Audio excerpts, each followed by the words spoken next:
My favorite parts of the leaked interview was when Donald Trump was bragging about how he calls the leaders of other countries. And this is what he said. He said, you call places like Malaysia, Indonesia, and you say, you know, how many people do you have? And it's pretty amazing how many people they have.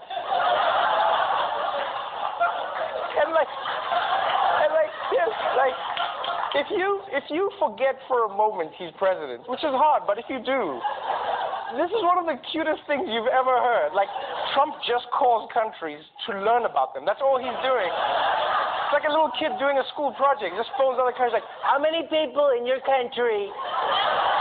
What's your capital? How much is your money? Do you have Mexicans? Okay, bye-bye.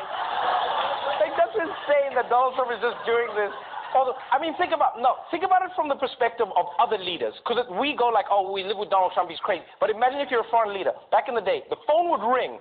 If the United States president was calling you, it was a huge deal. The red phone rings, you answer. It's like, the president of America is calling. You know what I mean? People in Africa will be like, it's the American president. Something important must be happening. And then now, with Trump phoning, it's just going to be Africans like, it's the president of America again.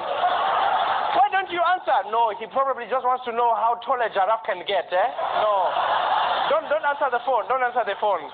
Don't answer the phone. We'll talk to him later, eh?